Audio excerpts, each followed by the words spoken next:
My name is Dion Krupa, and I am the program manager with the Innovate Bio grant at Austin Community College in Austin, Texas.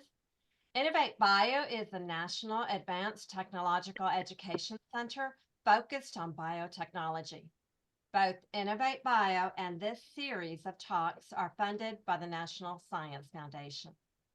We encourage and support ideas and innovations you have for educating biotechnicians and encourage you to consider applying for ATE funding. Please feel free to reach out to us. Before we begin, I have a few housekeeping announcements. The presentations will be back to back, followed by a Q&A.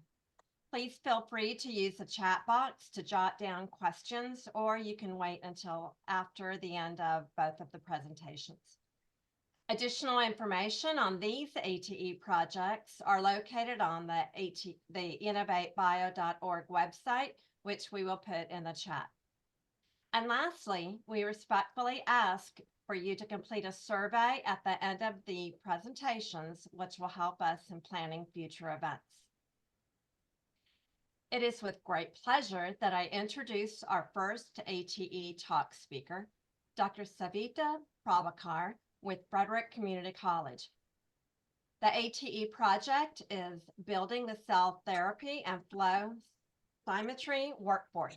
And the title of the presentation is Development of a Hands-on Flow Cytometry Curriculum and where the progress made in creating a cost-effective, industry-validated flow cytometry training. Thank you, Savita. Thank you, Dion. So as Dion mentioned, this was a new to NSF ATE grant that we got in 22. So we are now in the second year of our grant. I'm the PI on the grant, and Valerie Cousins is the co-PI who teaches in a high school, so she could not be here today. So just as a recap about the global cell and gene therapy market, it is looking good in spite of the biotech industry not doing that great. So the projected growth for the cell and gene therapy market is to reach 23.3 billion by 2028, which is a compound annual growth rate of 26.4%. And as we can see, there were almost like a 10% cell and gene therapies that were approved in 2023. And I looked in the reports, it said that there's a 4-fold increase that's projected in 2024, and then a 10-fold by 2027. So this brings us to our project where we want to develop technicians who can enter the cell therapy field, and especially focusing on the flow cytometry skills. So last year I had presented and I said that we had procured the BD Accuracy 6 flow cytometer. It has 2 lasers, and our class was taught by an industry professional. And the way we run our class is it's for 1 semester, and it runs as a 7.5 weeks class. The first 7.5 weeks, we have our cell culture class so that students get used to culturing and maintaining cells. And the second 7.5 weeks, we focus on the flow cytometry skills. And it's a hybrid class with lecture online, labs, meeting twice a week for 2.5 hours. So in the spring last year, we had and this is the outcome of the students. So out of the 10 that we had in our credit class, 3 students already had associate's or bachelor's degrees, and they took our course to upscale themselves. 7 students were the ones in my program. All 10 of them completed completed the course, and 2 got hired by the industry. They didn't actually flow cytometry jobs, but they were hired into doing cell culture. And one of them got interviewed for the core here at National Cancer Institute, but she was not hired. And then we also, because there was more students who needed to take the course, we also ran a non-credit version of the same course, which we call Basics of Flow Cytometry. And this, we had 6 students. Again, 3 were people who wanted to upscale themselves, and they took our course, and 3 students did not get spot in the first credit class, so they took it as a non-credit, and they got the articulated credits into the program. And one of them could not complete. 5 of the students completed the program. And out of this one student who took the course, she got promoted in her work. So that was the outcome of the course that we had last spring. And then for this spring, we advertised with BioBuzz, which is our local newsletter. And we kind of wanted to send the message throughout Maryland to know that we are offering this course, and people who want to learn flows, we can come and take it.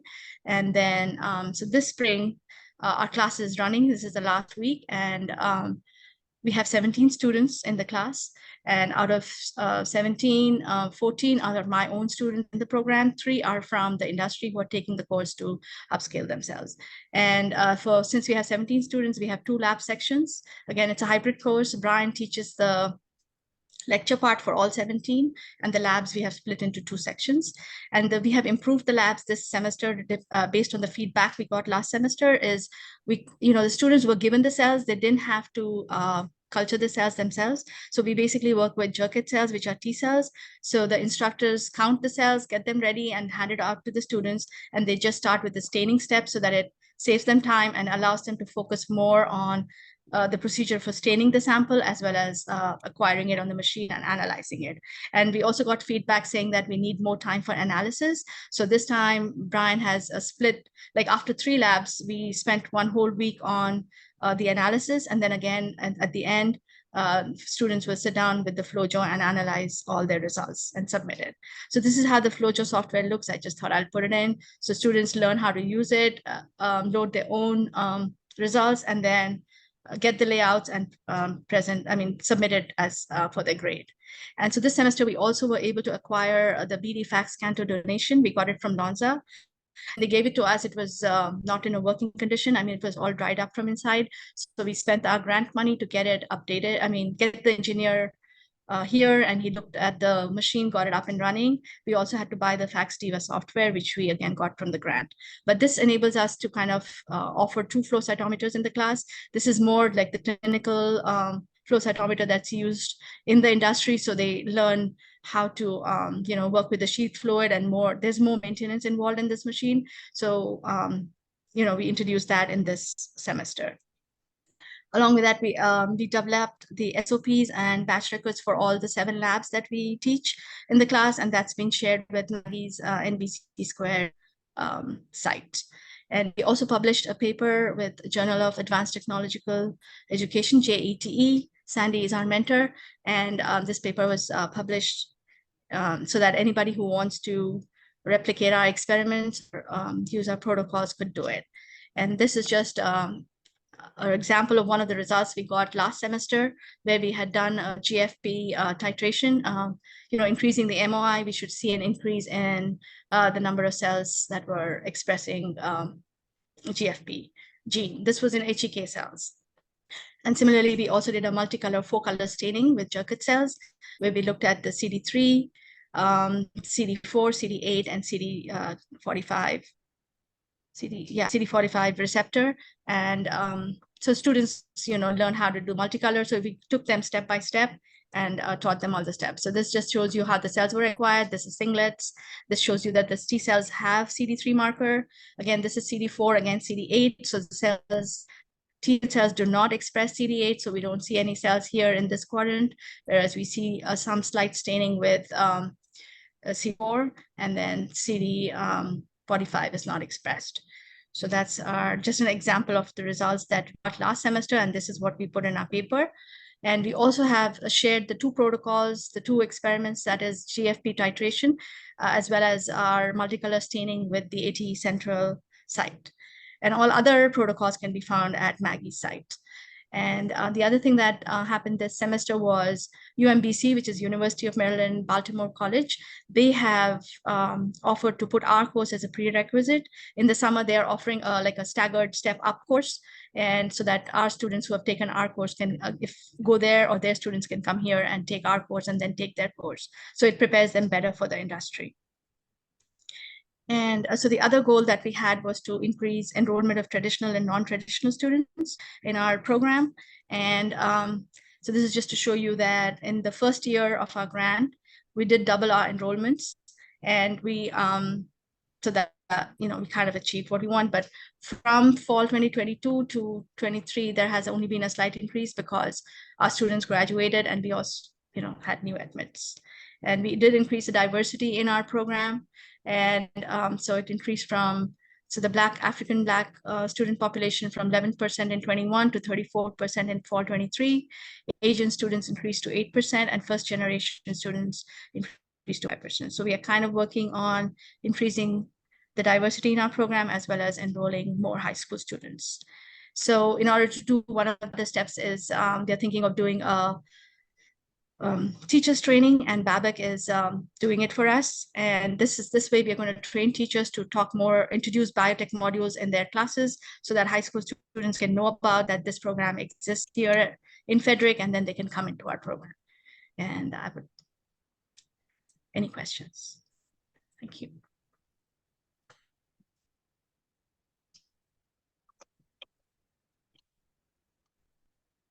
Thank you, Savita, for your presentation. At this time, I would like to introduce our second Project Talk speakers, Dr. Ying-Su Lo and Michael Fuller.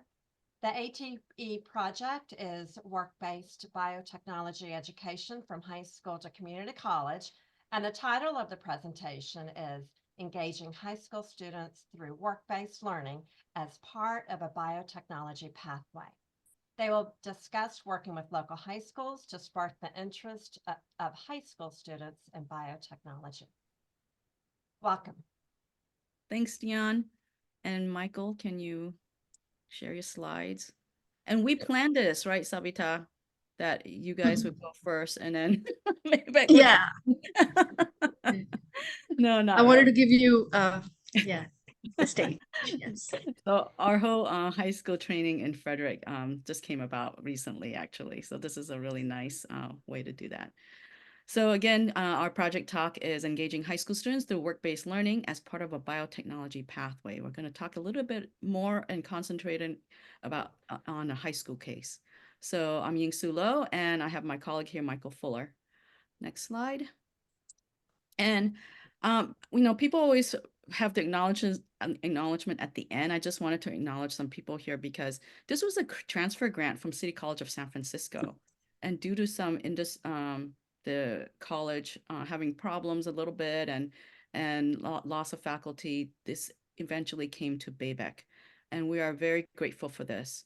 We're also very grateful for the external evaluators, Sandy and Manji, because they've been incredible writing our last report that we just submitted, which was a relief.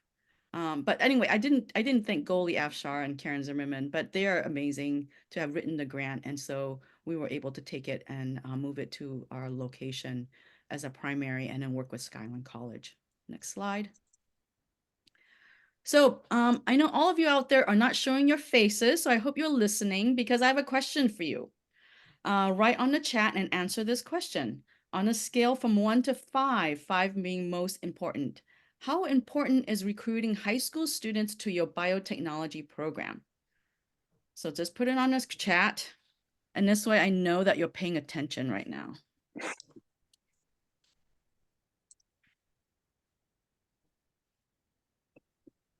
Good, I'm seeing some 5s. Thank you for being awake. And next slide, Michael. So question number 2. Okay, so on the chat, from a scale from 1 to 5, 5 being very successful, how successful is the recruitment of high school students to your biotech program? And I'll give you 20 seconds for that.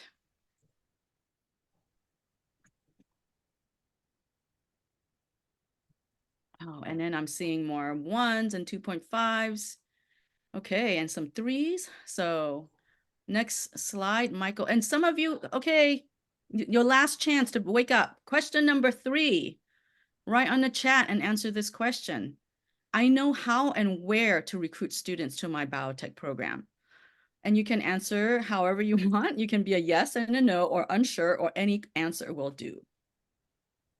Do you mean high school in this case, or just students in Yes, general? high school students. Yes. Thank you for the clarification.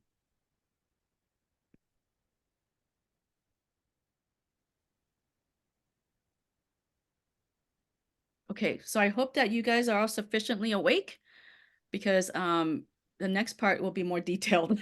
Next slide. Okay, so the goals of this grant. It is to address the workforce shortage. As we all know, there's a workforce shortage in biotechnology, and there's a lack of diversity. So how do we strengthen this pipeline? And it was a nice story coming from Savita about your success from year to year. So how do we increase this pipeline of underrepresented students from high school to community college to employment? So this grant is focused on paid summer internship for high school students to be giving them some work-based learning at the college. And then a lot to do with collaboration with stakeholders, working with the infrastructure of the college, like high school teachers, in order to make sure everyone understands what we're trying to do here and trying to increase awareness and recruit students to the Skyline program. And telling them about the careers in biotechnology. So it's to increase awareness and to increase recruitment. Next slide, please. So a problem that we are seeing here that we're trying to solve is this lack of awareness and opportunities. And I think that we all sort of can understand what's going on, right? We all talk about lack of awareness in our population. It's not just about the students. So the students are high school students that are under 18 years old. The liability may be high in terms of giving them opportunities working in industry, and it's logistically challenging. Some students can't drive. So how do you get them to industry without their parents driving them? How do you get them to, and even if they are driving, how do you get high school students, under 18 years old who are at the cusp of adulthood to show up at the work-based learning situation at our industry site? So what we're surmising is that we're going to try this at the college. So the college has a co-op course that students can enroll in. And the course is held on site at the college, and most college places are relatively easy to get to. It's a safe place for those students to get into. And the students are then paid to produce a useful product. And we call this a Bioscope project. A couple of weeks ago, we also talked about the Bioscope project. It's a supply chain project, bioscience supply chain operations project for education, where in the classroom, the students are making buffers or making plates or making reagents that go into educational kits. And those kits are hands-on learning as well for the high school. So we're trying this out for this project, and that's our goal. I'm going to go on then to give it to Michael, who's going to give you some details on some of the things that we're doing and some of the data that we've seen for this last year. Go ahead, Michael. Great, thanks, Ying-Su. Skyline College is about 30 minutes south of San Francisco.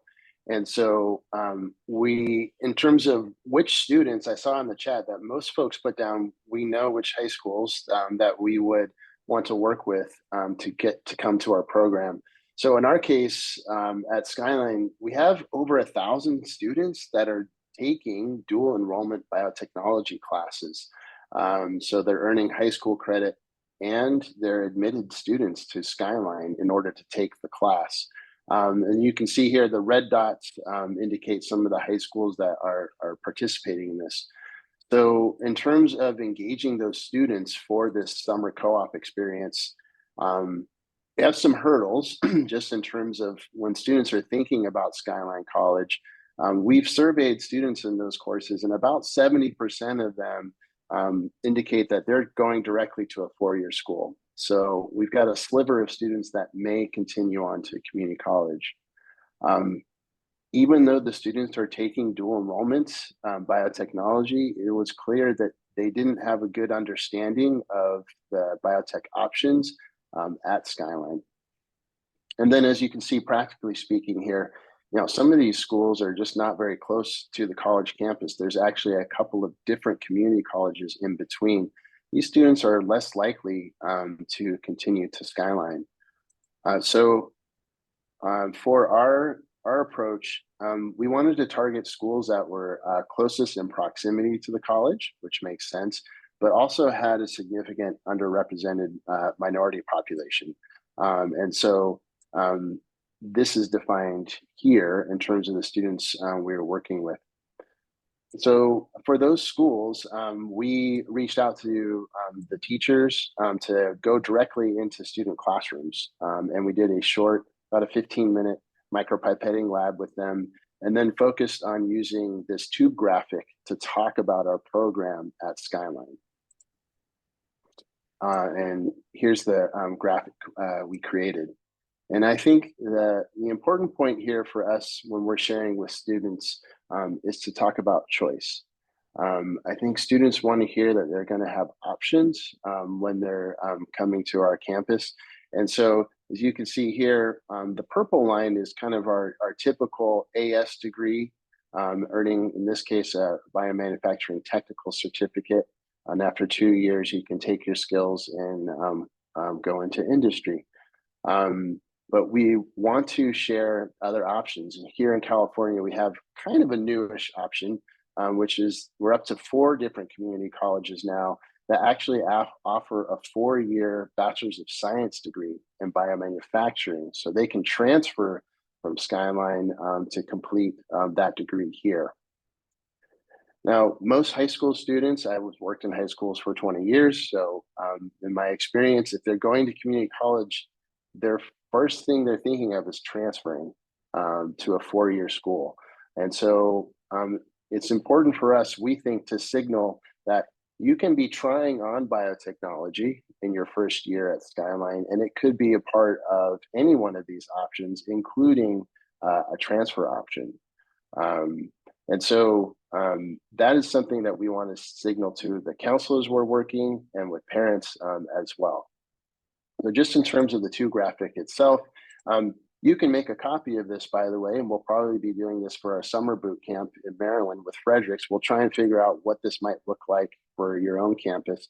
Students are doing dual enrollment biotech. This could also be CTE biotech at their high school. When we share this with students, we talk about the summer co-op class that's supported by this grant and invite them to apply to that.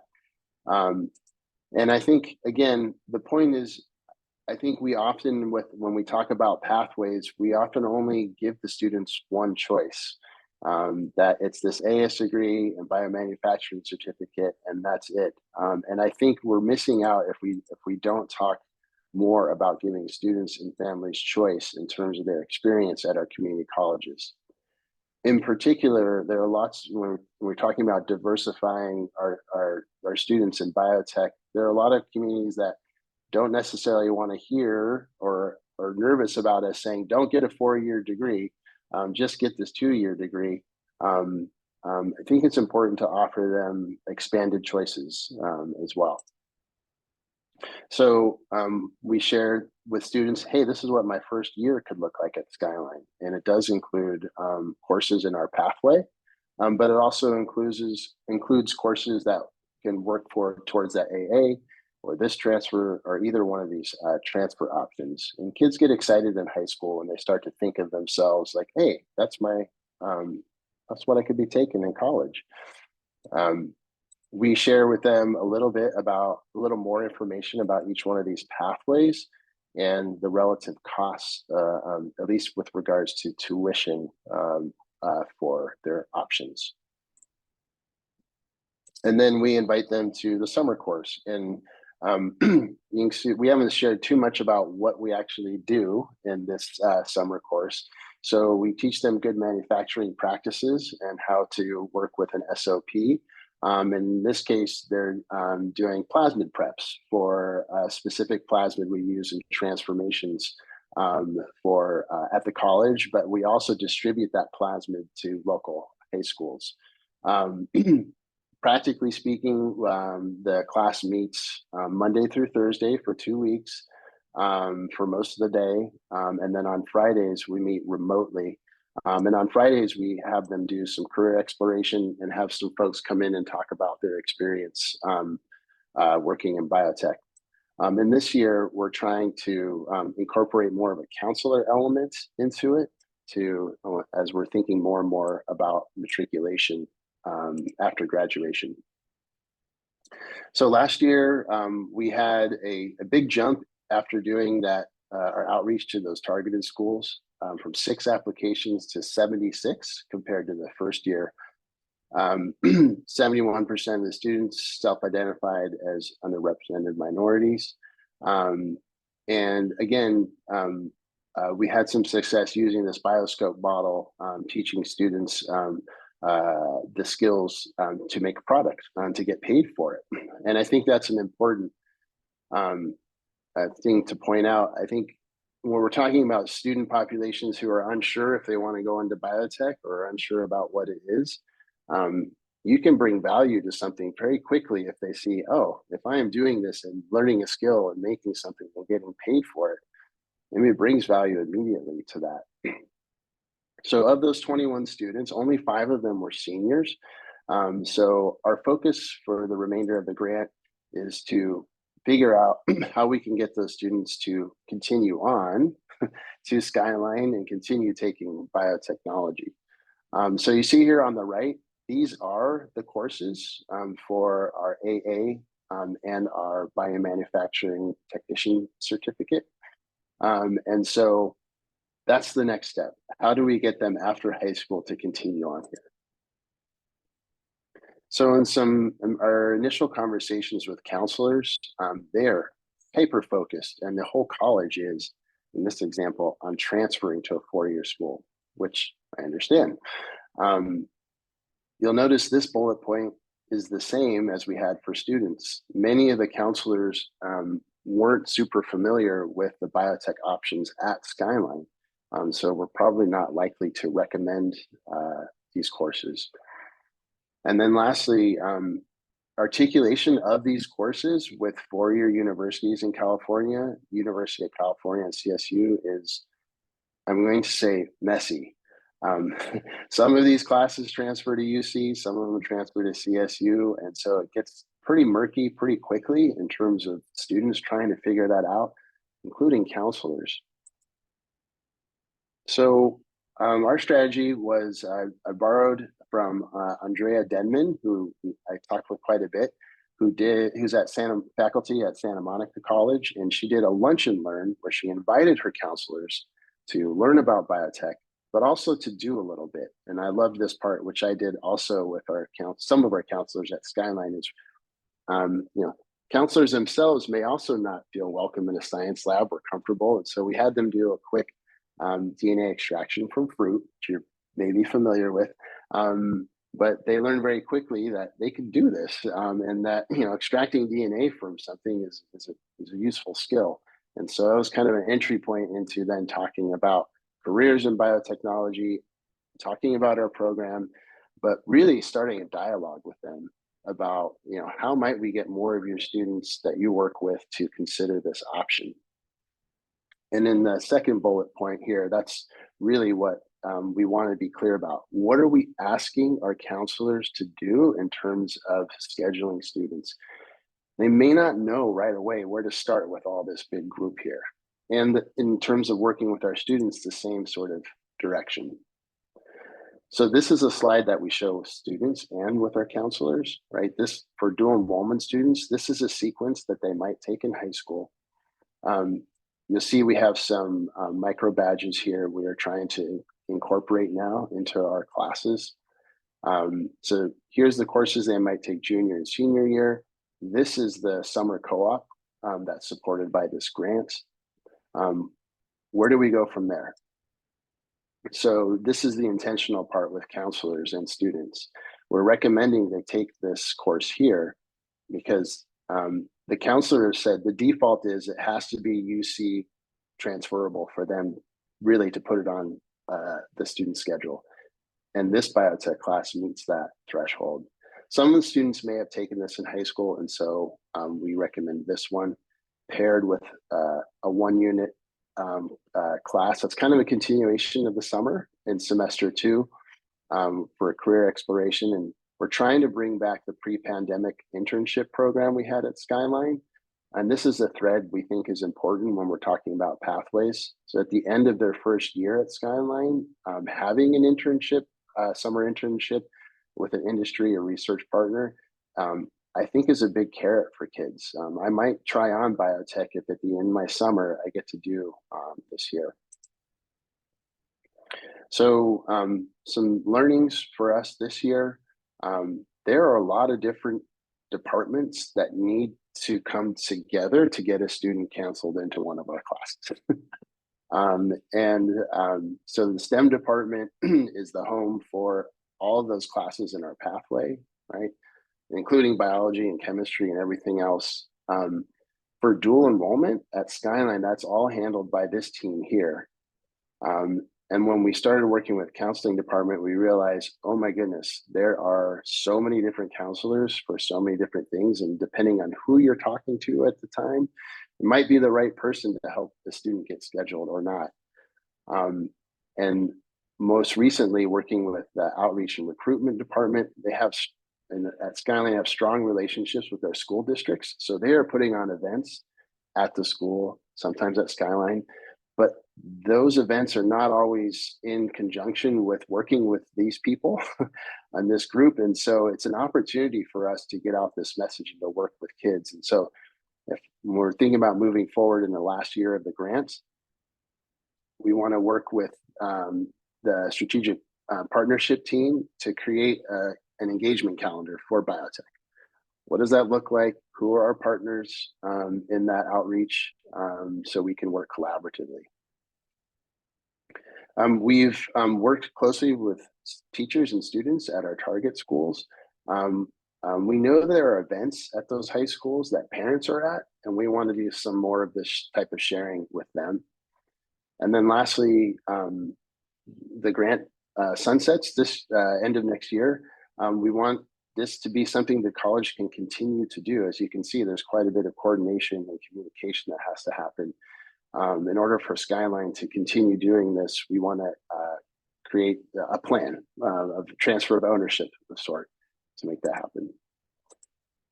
And then I'm not going to go through all these acknowledgements, but did want to acknowledge Dr. Linnea Fletcher, who has been really supportive of us trying to figure out ways to engage a broader group of students in high school.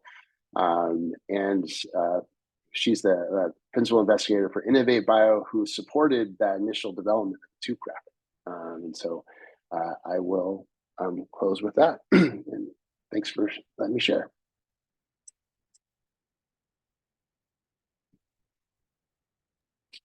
Thank you, Michael and Yingsu.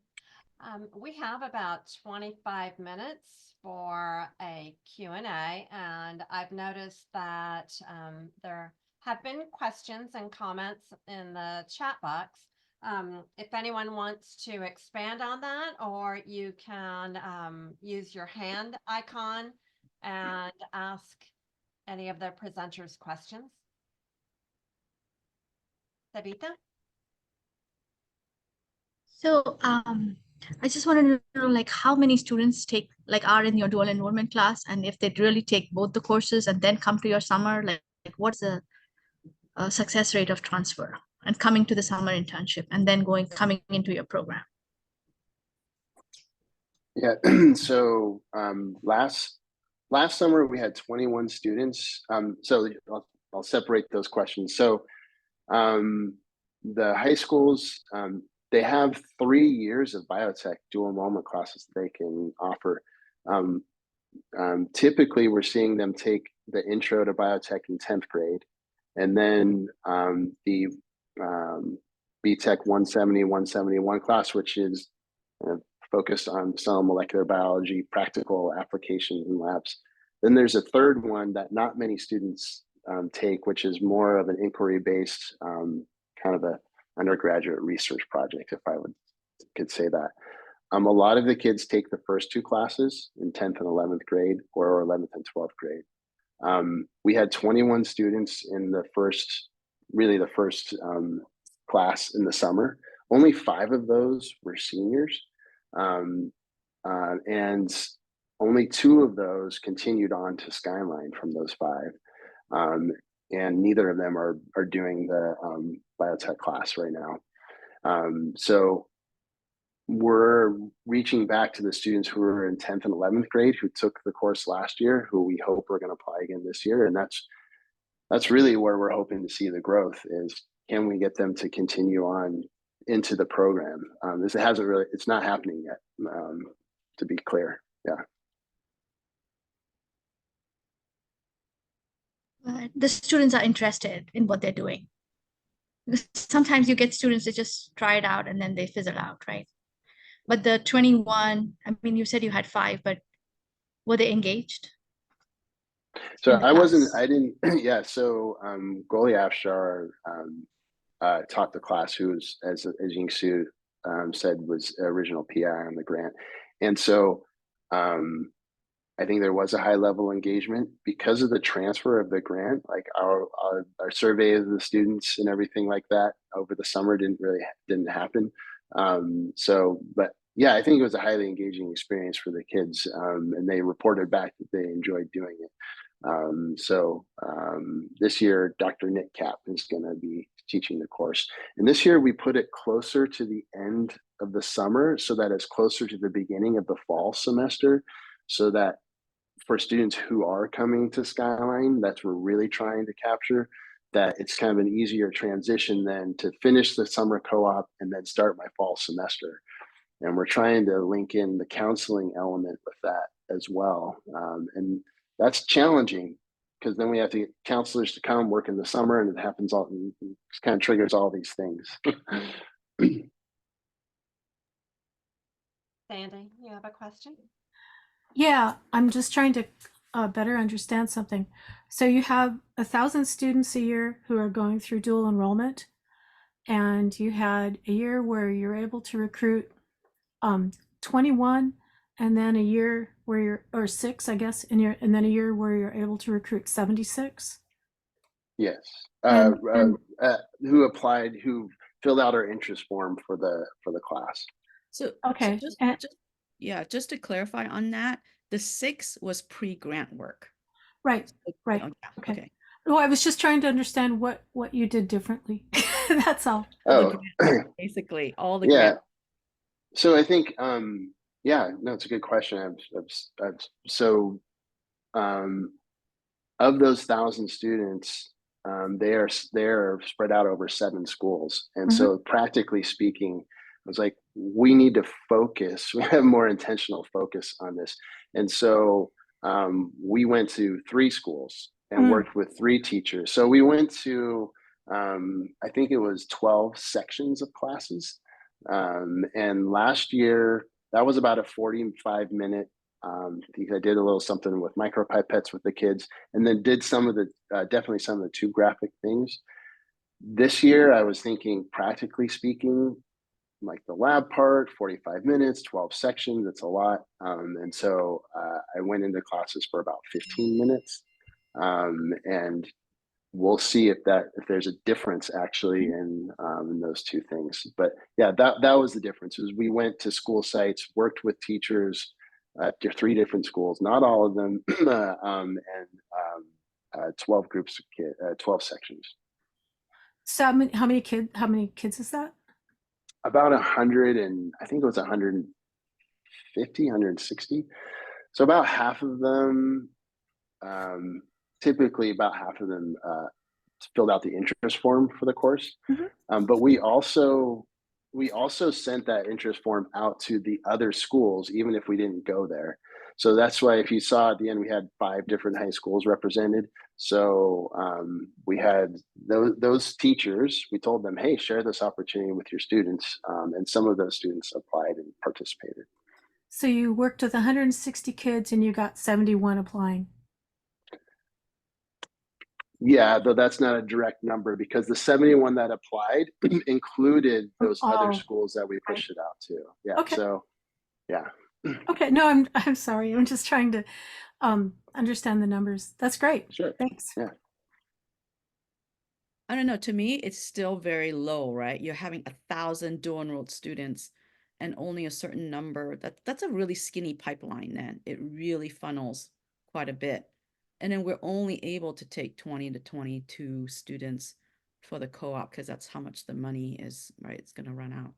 So it's a very tiny bit. And there is, we do try to get students that are underrepresented for that. So it's very intentional recruitment. And Michael did a lot of work in the schools that are closer to Skyline and also have higher underrepresented students. I think a big challenge is, as we named, is for students who self-select to take biotechnology in high school, as I included that number, we did survey them. About 70 to 75% are, I'm going directly to a four-year school. So right off the top, we're getting a little sliver. And then if they're going to continue to Skyline in particular, that's a smaller sliver. And then are they going to do science? Then that's a smaller sliver. And so, yeah, it's that number winnows quickly. Which is part of the reason we're trying to work with counselors to say, we want students to at least try it on, get started, and then in that first year, take 1 or 2 biotech classes that could be part of any transfer plan. And that's our job in the biotech department at Skyline to get them interested and get them keep going on the additional coursework. It's a big investment. Yeah. Well, I mean, dual enrollment it's a win-win for the programs in terms of, because all those dual enrollment students, Skyline gets apportionment for, right? So it's a, whether or not those students are going to continue on, we would love them to. Like Skyline's winning in that case, in dual enrollment because of apportionment. It's it's kind of a boon for some programs. It helps keep some programs floating, because it's harder to get them up onto the campus. And so that's kind of the work that we're really trying to focus on this year, is like, we really want to try and see more students, not just coming to Skyline, but continuing to take some more biotechnology. Oh, thanks.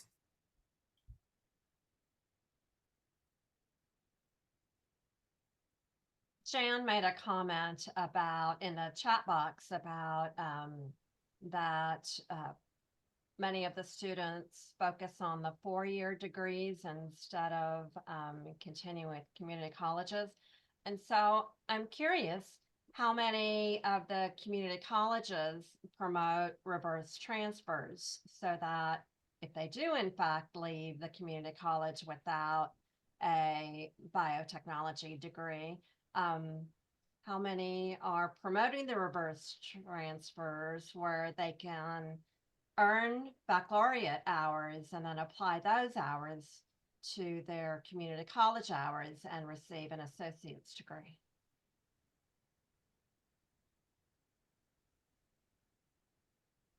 Or is this a Texas thing? I feel like it's a Texas thing, Dion, because Yeah. something like City College of San Francisco, and I think it's the same way at like Shoreline.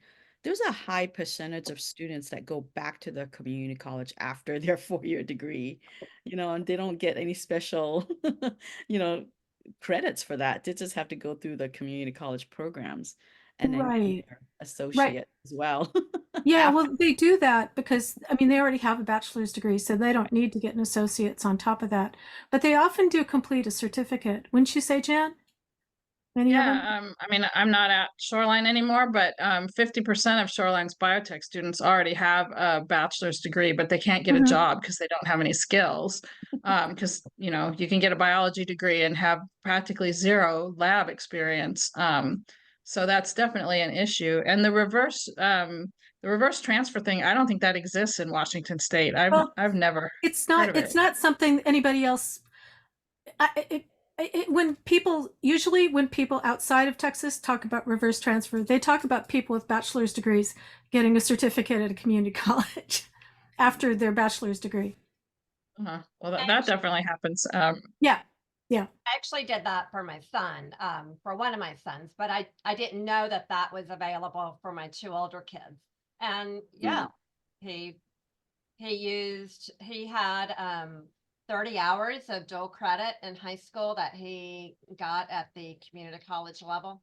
And then when he was working on his four-year degree, he did a reverse transfer and applied for an associate's degree at that community college, and they granted it. Oh, I think that's unusual, but at least I've never seen it in Washington.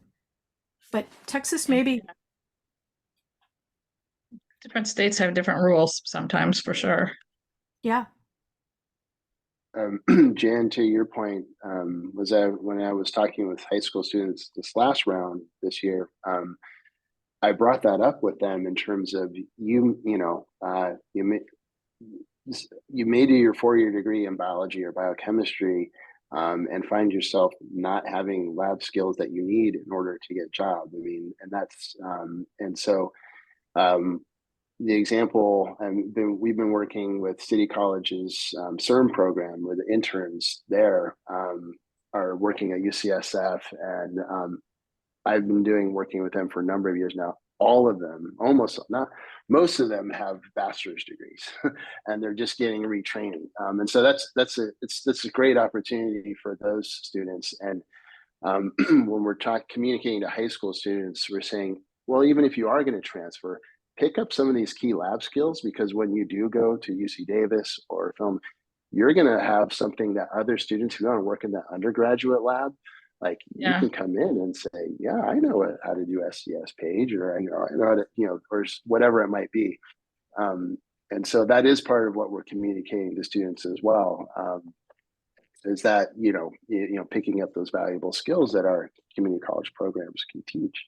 And that's another reason why we're trying to lean into those micro credentials, where it's like, you take this class, you can put this on your LinkedIn, and there's other credentialing, avenues out there for biotech as well. Yeah, the micro credentials are also great for students who have to drop out for some reason. I mean, it's not uncommon for community college students to have to just quit for a while. They've got a family emergency. They're not working enough hours to put food on the table, and they need to, have a second job or work full time instead of part time or whatever. The micro credentials give them something that they can take with them, when they're looking for jobs, like, hey, I know how to micro pipette. I'm really good at that.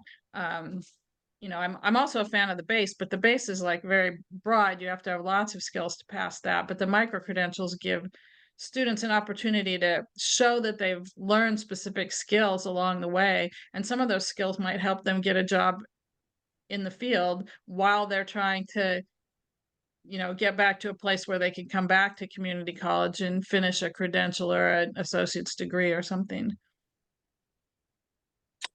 Yeah, and it's an opportunity to experience success in science, which a lot of students, particularly ones that we're trying to recruit, may not have had or have something very tangible in terms of, I showed mastery of it, I can do this, and I can put it on my resume, and that's big.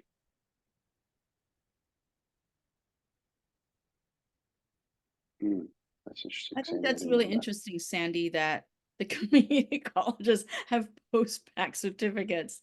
I mean, that is just so weird to me. I mean, they started it a long time ago. In fact, yeah, when I was yeah. it was, I guess they started this in the 90s, and then Linnea, so Madison did this first, and then Linnea started one at Austin, because she used to get, I don't think she gets as many anymore, but she used to get a lot of students with bachelor's degrees.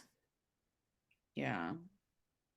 I know with City College, it was really about work-based learning. So we started a work-based learning certificate where they had to take some classes at City College, and then they get a chance at the internship.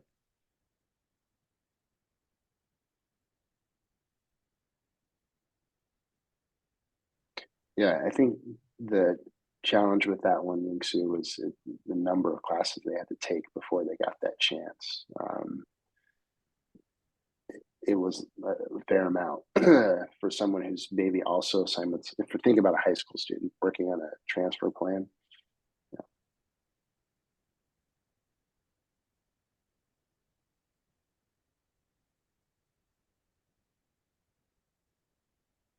And Chandler, you have your hand up. And then also, just to let you know, I know some people are dropping off the meeting.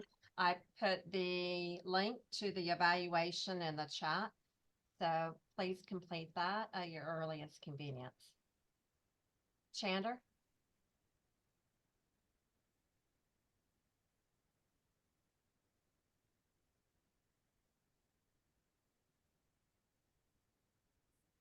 I'm sorry, Chandra, did you have a question? Your hand is up, the hand icon.